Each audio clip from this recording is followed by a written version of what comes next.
Je vais vous raconter pourquoi je ne veux plus de ma fille dans ma vie. Même si aujourd'hui c'est elle qui revient vers moi. J'ai eu ma fille Nelly à 17 ans. Et quand son père est décédé, elle n'avait que 5 ans. J'ai tout donné pour elle. Quand j'ai rencontré Benz, celui qui est devenu mon mari, elle avait 10 ans. Il a toujours respecté notre lien.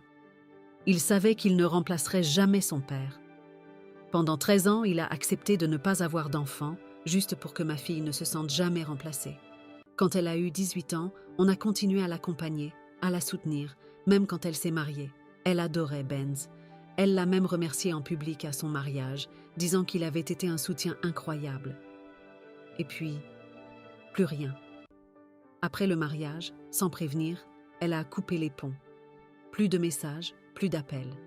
Elle a juste dit qu'elle ne voulait plus jamais nous voir. J'étais blessée, perdue. Benz aussi. Mais on a respecté sa décision. On a tenté de la joindre au début, sans succès. Et puis, on a fini par lâcher prise. Entre-temps, Benz et moi avons eu 2 enfants. Lui, qui avait toujours rêvé d'être père, était enfin comblé. On avait une nouvelle vie, différente, apaisée.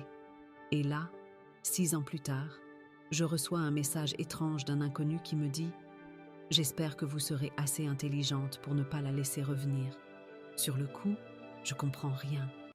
Puis j'apprends par mon ex-belle-mère que Nelly a été quittée par son mari. Il l'a trompée, il part, et elle est seule avec 2 enfants. Ma fille m'appelle, et la première chose qu'elle me dit, c'est « Maman, je sais pas comment je vais m'occuper des enfants toute seule. » Pas un salut, pas un pardon, rien, juste une demande d'aide. Et là, j'ai explosé. Je lui ai demandé pourquoi elle m'avait coupé de sa vie. Elle n'a pas su répondre. Alors je lui ai dit ceci.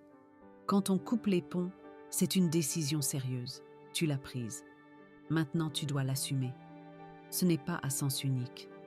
Tu n'as pas le droit de revenir juste quand ça t'arrange. Je lui ai dit aussi que ses enfants, je ne les connais pas. Je ne les ai jamais vus. Et que c'était triste à dire.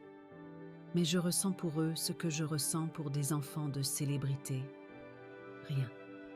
Je lui ai demandé de ne plus me contacter et que je ne l'introduirai pas dans ma nouvelle vie auprès de ses demi-frères et sœurs pour qu'elle parte encore comme si de rien n'était. Et vous, est-ce que ça fait de moi une mauvaise mère? Ou juste une femme qui a appris à se protéger? Abonnez-vous.